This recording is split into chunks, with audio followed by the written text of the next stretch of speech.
Alright guys, check it out. Today on American Heritage Garage, I'm going to give you a little tour of my toolboxes. I had a request in one of the comments to do a toolbox tour, and I figured what better time than now. The golf cart project that's out in the other part of the shop is giving us a little bit more of a fit than we planned. So we got a little time, and we're trying to get that thing out of here before I start anything else. So it's kind of right in the middle of the shop, and it needs to get back out to the farm. So like I said, what better time than now to show you guys around my tools a little bit and explain you what I got going on for working on stuff.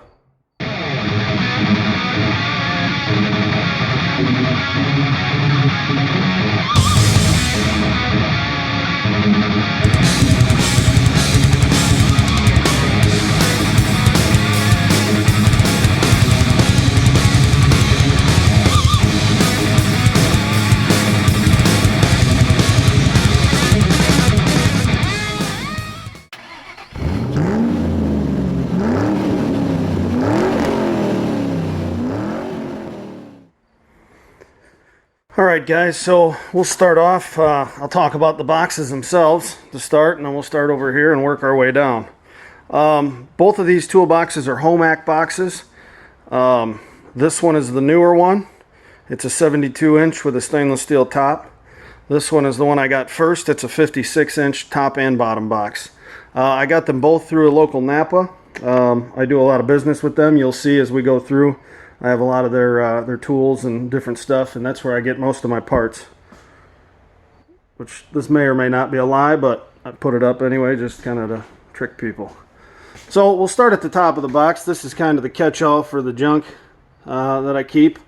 I always got a box of Ravens, black gloves, nitrile gloves. I got some winter gloves here, some mechanics gloves, ice scraper, spark plug wires. Toy truck. We found this, I don't know, it'd probably been sitting around for who knows how long. Just dropped something. Keep Marvel air tool oil. I'll explain that. I find this stuff to be extremely important. Some literature, books, catalogs, different stuff like that. So that's the top of the box. I got a couple levels, got an angle gauge there. Yeah, so there's that part. So we'll go into the drawers. Here's the top drawer. I keep most of my air stuff as far as air chocks, blow guns, different stuff, air meter with an air chock, gauges, and I keep my zip ties up here. I'm actually running low. I keep my wrenches in this box. Something I wanted to point out specifically, I'm not against big name tool companies, i.e. Snap-on, Matco, Mac, etc., etc. It's just I don't find them necessary for what I do out here. You know, I like them. We use different brands like that at school, but here, my school of thought is if you take care of your stuff and you keep it clean and you don't, hammer on it too much, it's gonna last you. So I got my standard sizes. Those are Craftsman. Over here I got metric, Stanley. What's really funny, I noticed this. If you look, there's one of these things is not like the other. It's the 10 mil. The 10 mil always seems to disappear, so it's been replaced with a Craftsman. Here I got some gear wrenches. I do use these. You can't put a ton of force on it, but if you can, they're pretty nice to use if you need. I got some crow's feet line wrenches. I got some stubbies here. I got some more line wrenches back there. Some offset wrenches, different stuff. That's another set of crow's feet back there. Next I got my ratchet drawer. We got all different kinds of ratchets. See, this is Napa brand, Carlisle. I use these a lot. They do have the ergonomic handle. I mean, frankly, the warranty is just as good as anywhere else, and I can go in town and they'll do it within, 10 minutes if they got the gears for the inside, if they bind up. I don't have a truck come out here, so it's not as easy. I got a torque wrench down here. I got another torque wrench back there. Some other stuff, little stubby guy. We'll move. We'll go over here. So up here, I just keep some miscellaneous stuff. I got a thermometer. I got a grommet kit, an old chip that was in my Jeep. I got some bearings up here for doing set and rear end clearances. they're kind of ground out a little bit, so they slip on and off. Shims. Another thermometer of sorts. Got some springs. I got some clips, different stuff. Feeler gauges. Like I said, this is my miscellaneous box up here, or drawer. Chisels, punches, files. That's pretty much that. Nothing exciting there. Here I got some pullers, conical pitman arm pullers. If you have never used one of those and you pull pitman arms over, those things that's it. Ball joint presses, C-clamps, inner tie rod end tools, steering wheel / harmonic balancer stuff. Now we'll head over here. The only thing I'd have to say about this box, the H2 Pro, that I don't like compared to this one is this has the like tension locks. So it's supposed to catch. Well, the more you use them, the less tension. You may be able to tighten them up, but I haven't figured that out yet. This side I got metric sockets. I use Hansen socket trays. So we got impacts, 1/2 inch, 3/8, 1/4 inch. I got some swivel sockets and stuff up there. Over here I got standard and the same. Impacts are down here. I got the Hansen tool trays or socket trays. Moving over here, this is my pliers drawer. We got needle nose, vice grips, different stuff, regular pliers, channel locks. I like my locking jaw clamp guys here. These I got from Eastwood. They come in handy when you're working on stuff, trying to keep pieces of metal together if you need more reach. I like those a lot. They make some really big ones. I think they get up to like 36 inches.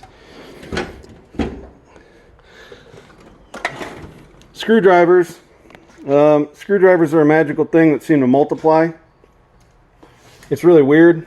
Like, I think I had like 8 screwdrivers to start, and then that tray, and now I have like 4,000. Also, you know, you got a gasket scraper. I always keep mini screwdrivers. They call it the 11th finger of anybody who works on cars. It's a technician's 11th finger. You can get them a dime a dozen anywhere. I keep a bunch at home. I always carry one in my shirt pocket at work, and I just don't have my work shirt on right now. Hammer drawer, ball peens only, and mallets, and mini sledges and stuff. No claw hammers, that's not my world. Wheel bearing nuts, nut sockets, big ones. More stuff, lug nut sockets with fancy special stuff so you don't chip up rims. This is for doing rear disc brake, pushing the caliper pistons back in. One of those guys. Again, you'll see a lot of this stuff isn't high dollar stuff. I don't use that kind of stuff all that much, but it's nice to have when you need it. Brake tools, brake tube bender, master cylinder bleed kit. This is air conditioning stuff. Keep a little bit of that. On the bottom, more miscellaneous stuff. We got some oil filter wrenches, some ring compressors for putting pistons in. I got a hone, some fender covers. Now we'll go here. The big drawer. Start at the bottom. Grease guns. These are different fittings for grease guns to get into different spots. Angles, flexes, needles, all kinds of stuff. Here's my pneumatic tools. Got a couple DA sanders. Got my impact. It's an Intrepid Fallen Heroes fund. We believe in heroes. I got it from Napa, this thing. It's lasted me a while. You can see it's well worn. Again, what I said, my big thing, like with the air tool oil. Air tools, they're going to last you forever if you take care of them. Keep them clean and put oil in them. Every time you use them, a couple drops. 90-degree die grinder. I got a regular die grinder, air ratchet, air saw, nibbler here. Right here's the nibbler. Hole punch and a flange maker, air hammer, another air ratchet, and that's about it. Alright, so that's that. Now we'll move to the big box. And surprisingly enough, which I'm actually pretty happy about, none of these drawers are full yet. I shouldn't say none of them. Some are full, but there's some empty ones. So we'll go to the big top drawer. As you can see, we'll step back a little. That's a nice big drawer, pretty deep, probably, you know, whatever that ends up being, 4 or 5 inches. I got some welding stuff in here. Keep a first aid kit just in case I cut my hand off.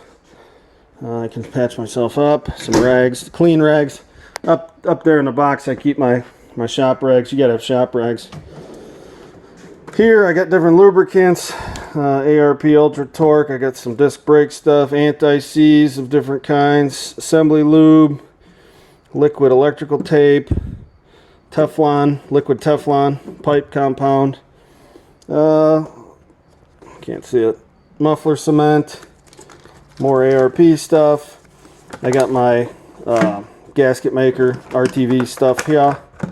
Razor blades, can't have enough of those. I keep some thread lock, super glue. Go head down this way. This is kind of miscellaneous stuff, a lot of measuring stuff, micrometer, some level rules, pair of scissors, sawzall blades, some tape, different stuff. Adjustable push rod to measure push rods. When you're building stuff, I got some taps and stuff. Those are kind of miscellaneous. I have tap kits up front. I'm only going to go through these boxes. I keep stuff all over the place in the rest of the shop, but it would be like a 4-hour long video. Electrical stuff, electrical tape, different strippers and stuff. I always use this 3M tape. There's like Super 33 and then Super 80 something or whatever. It's the best, made by Scotch. Don't use anything else. Hose clamps, different types of hose clamps. Allen, Torx, like dental tools, whatever you want to call them, picks. Down here I got some electric stuff. I do have the air sander down there. Angle grinder, electric drill. I also got a DeWalt drill and a 1/4-inch impact that I use, but I don't keep that in here. Here I have more electrical stuff, connectors, light bulbs, grease fittings, cotter pins, tire repair stuff. That's that. Look at that, empty drawer. Just waiting to be filled up. Another one. There might actually be another one. Look at another one. I got all kinds of money I need to spend. Down here I keep all, like, whatever you want to call it, specialty tools. I'm not going to pull it all out, I'll tell you. I got a multimeter, soldering gun, timing light, some leak detection stuff, compression tester right there. I think I got 2 cam degreeing wheels, harmonic balancer puller. There's a harmonic balancer installer in there. I have a pretty nice Eastwood brake flaring kit.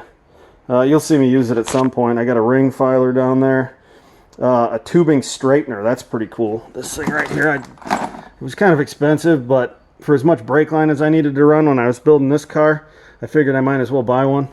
So you can uncoil your brake line, your tubing, and you run it through that, and it kind of straightens it all out for you. Moving over here, miscellaneous stuff, pens, markers. Gotta have it. I keep all my instructions and receipts and all that stuff in there.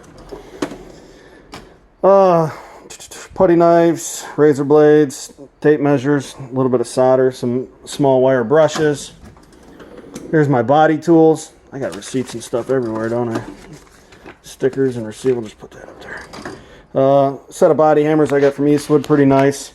I got a caulk gun for using with Eastwood. Or not, excuse me, not Eastwood. It's a 2-part epoxy stuff for like seam sealer. Some other body stuff in there. This is all some of the extra tips for my paint gun. The paint gun's down in the big box too. The 2 paint guns I have. Clamshell strut compressor. That gets pretty scary. So yeah, those are the boxes. Of course I have a jack. Gotta have a jack. I don't have a lift in here right now. I own a lift, but it's not up. So this building, if you can see, the ceilings are just not tall enough. So I need at least 12 or 14 feet, and I don't have it in this building. The other building we do, but not this one. Here I got a TIG arc welder. I haven't even set up yet. Like I said, the engine for the hot rod's right there. I do have a Millermatic 90 welder. Excuse me, Millermatic 190 welder.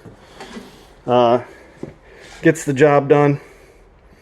I welded up everything on the hot rod. I'll show you a little bit of that real quick here, what I did with that.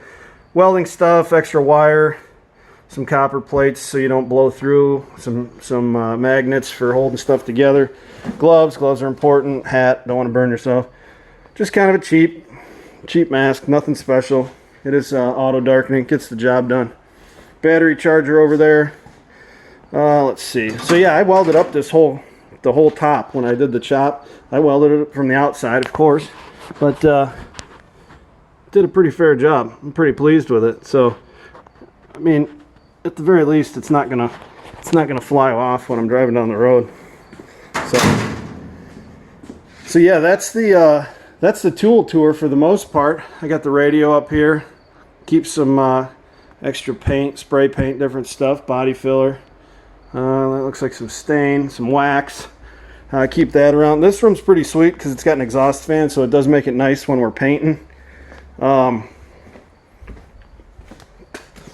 it's one of those things. You just keep stuff everywhere. Like I said, in the rest of the shop out here, there's stuff all over the place. Pry bars. I do have a pretty decent filtration system for my air hose, very important. Air conditioner. It's a little red from when I painted the Farmall. But for the most part, guys, that's about it as far as my tools go in this part of the shop. Like I said, there's stuff all over the place as far as some different cutting tools and other stuff like that. So you'll see it used at some point. So anyway, thanks for tagging along. All right, guys, there you go. Quick tour of my tools. Show you around a little. Like I said, one thing I want to impress on you guys, whoever's watching, and this is kind of a personal thing. I have no issue with whatever you want to do or whatever anybody wants to do.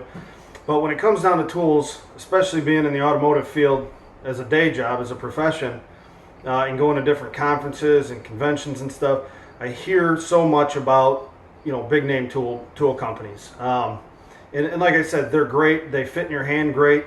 They last forever. But I truly believe that, you know, especially if you're just starting off, this is something I tell the kids at school. If you're just starting off, having big expensive tools is not something that you need to do. Any tools will get the job done.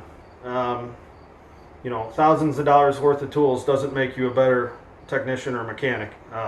It doesn't magically give you knowledge. You don't buy a knowledge certificate when you buy a set of Snap-on tools.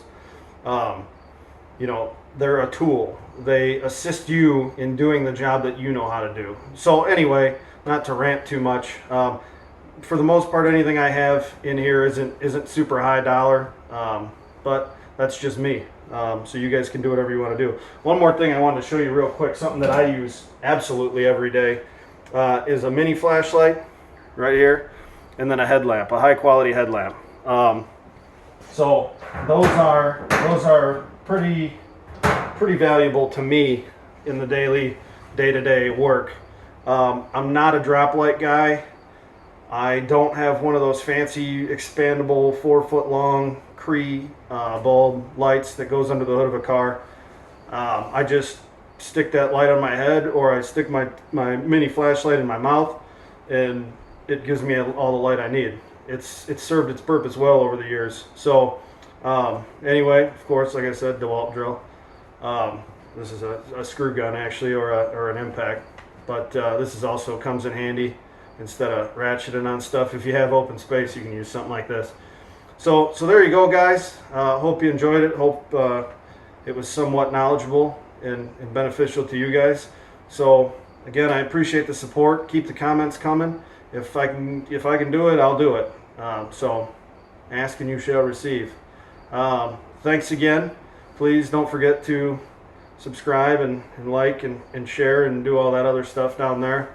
I really appreciate it, and stay tuned to see what's next out at American Heritage Garage.